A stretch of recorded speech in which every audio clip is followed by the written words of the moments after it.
Hi everyone, hope you are doing well from wherever you're watching this channel, depending on your time zone. Now, we have some people within Azimio la Umoja One Kenya Coalition Party who are not sure if really Gideon Moi was seriously in Azimio or not. But sometimes back, like 4 days ago, Gideon Moi met with Mama Ida Odinga. And after that, Nick Salati, who happened to be the KANU Secretary General, again announced that Gideon Moi is going to defend the Baringo Senatorial seat. Then yesterday, finally, we saw Gideon Moi visiting the IBC officers in Baringo to be cleared to run for Baringo Senatorial seat. So as I am speaking now, Gideon Moi is again on ballot for the third time, seeking the mandate of the people of Baringo to be their senator again. Remember the first time he ran in 2013, he won it. 2017, he was on ballot, he won it. And 2022, it is his third time. This is what he shared on his Facebook after the IBC. Having been cleared by the IBC, I am once again seeking the mandate of the people of Baringo County to represent them as their senator. Nenyo teta. Kala njena utatuambia inamaanisha nini? Now, and there are people who are raising questions. Why is Gideon Moi going back to Baringo to seek the mandate to become a senator again, when we know that he is in Azimio? And in Azimio, there are positions, of course, they are going to get. Remember, KANU party is in Azimio.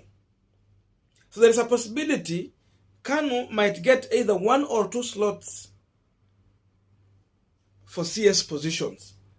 And the people were anticipating that Gideon Moi, maybe he will become one of the CSs.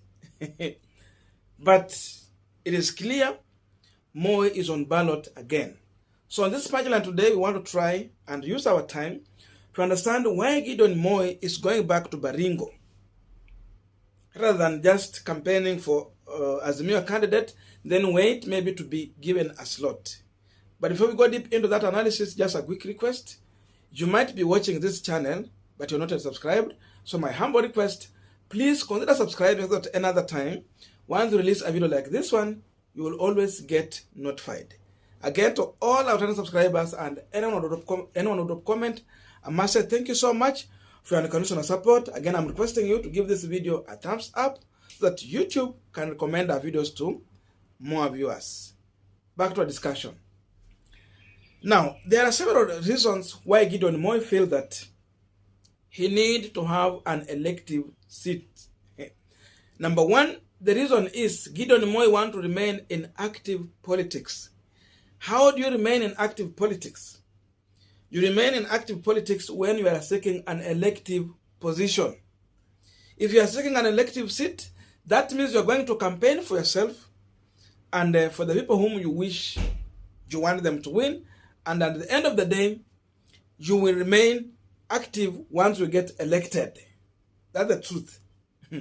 I'm saying this because I want to compare to some of the CSS. Because if Gideon Moi can decide, okay, let me just campaign for Raila Odinga, then at the end of the day, I will be made a CS once he wins this election. There is problem there also, looking on some of the CSS that we have had. Look at someone like Eugene Wamalo. From the time Eugene Wamalo became a CS, he's no longer an active politician. Eugene Wamalo cannot help you to garner a good number of votes from Bungoma and Trans Nzoia. And that's why he's bringing in the picture of other people like Wamunyinya, Wafula Wamunyinya, and Governor Wangamati, and someone like Eseli Simio. Those are the people doing the job on the ground. But if you are depending on Eugene Wamalo, you will not get votes. Because when they went to become a CS, he forgot about the active politics. But if Eugene Wamalo was, for example, a senator in Trans Nzoia, that could have been given him a good mandate to remain in active politics. I'm sure if even Eugene got to Trans Nzoia and seek a senator position, a governor, or even a member of parliament, it is going to be very hard for him. So Gideon Moi does not want to go into that direction. There are few people who manage to remain so much strong and active. And some of these examples are like Peter Munya, he has tried a lot. Someone like Matiang'i, he has tried a lot. But if you look at all the other people, they are so much weak. So Gideon Moi does not want to go in that direction because he still believes that one day he can become at least the president of this Republic of Kenya. So that is one of the reasons, being active politics. Secondly, there is a possibility that Raila Odinga and the Azimio team might have promised Gideon Moi to make him a majority leader in the Senate. So how do you become a majority leader? You need to seek an elective seat, so that now it will be easy for this team to make you the majority leader. So because of this, and remember that position, it has an office, an active office with well resource. So atakuwa na bendera pale, and it is a respected office. For that, it can elevate Gideon Moi, because he will be articulating on a number of issues and leading the government side in the Senate. This can elevate Gideon Moi the same way you saw Senator Murkomen one time back. He was so much active, and the majority leader position helped Senator Kipchumba Murkomen to become so active, and many people knew Kipchumba. If it were not for that, there was no way we could know Kipchumba Murkomen. So this position can build Gideon Moi in preparation for the future.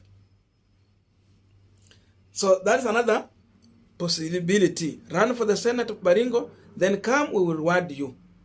And then if there are other positions, like maybe let's say CS position, then Gideon Moi can select someone from KANU party, kama ni Nick Salat or someone else, apewe your CS position, maybe 1 or 2 slots. So in that way, again, KANU will be winning more. Because if Azimio can give you 2 slots, that means you are choosing 2 people from Rift Valley to be in Raila Odinga's government. And then you are also a majority leader in the Senate. So 3 positions KANU can take. That is good for KANU.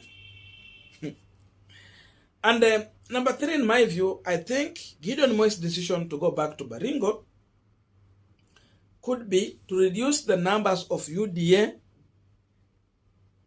in the Senate. Remember, we have only 47 senators elect. The other ones nominated. So to reduce and deny UDA numbers, Gideon Moi has to run for Baringo senator seat. Because seemingly the KANU candidate is a little bit weak, and it can be easy for the UDA candidate to win against a KANU candidate. The only way KANU to retain that seat is to have Gideon Moi on ballot. Remember, Gideon Moi has won twice, even at a time when William Ruto sponsored a strong candidate to face off with Gideon Moi, but still the people of Baringo felt that kijana ya Moi apewe nafasi pia. So me, I'm certain that Gideon Moi will easily become the Senator of Baringo. Because of that, I think he will be also increasing the KANU party numbers. At least they will have more numbers in the Senate. Kama Pogisio ako kama senator, Pogisio ako senator ama ni, I think ni senator ama ni National Assembly, I think Senate. Pogisio yuko pale. So ongeza Gideon Moi, then if they will get other numbers, they will be good. So they want to reduce UDA numbers and have more numbers in their side. And Gideon Moi is the right person to counter William Samoei Ruto. And then also, by that point, Gideon Moi running for Baringo Senatorial seat, it will now pull him back to the county politics. For that reason, I think he will have enough time to campaign in Baringo and popularize the Azimio, then some part of Rift Valley, largely, though it will deny him more time to be on the national politics. If he was stronger than someone like Orengo, then he could manage. Or Wetangula, for that matter. But again, there is a lesson here from Gideon Moi position.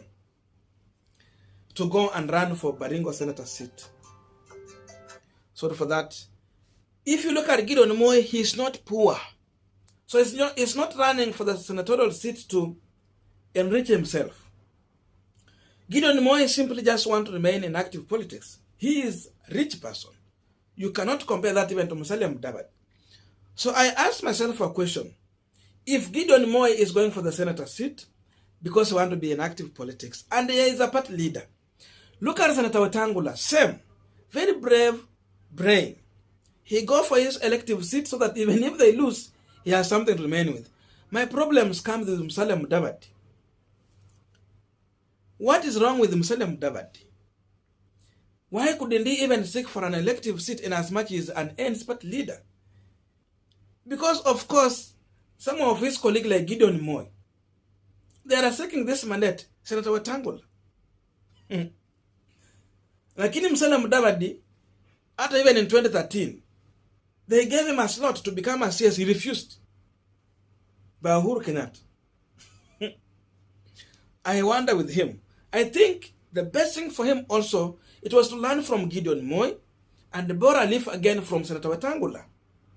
Then run for Vihiga senatorial seat. If not, come to Nairobi, run for the governor or senator seat. So that at least you have an elective position which will make you even more active in Kenyan politics. So I think Gideon Moi's position is also a lesson to Musalia Mudavadi and the entire ANC team. They should advise their party leader. I don't know what to think about this, but that's my view. Otherwise, thank you so much for listening to me up to this far. May good God bless you and see you in our next video.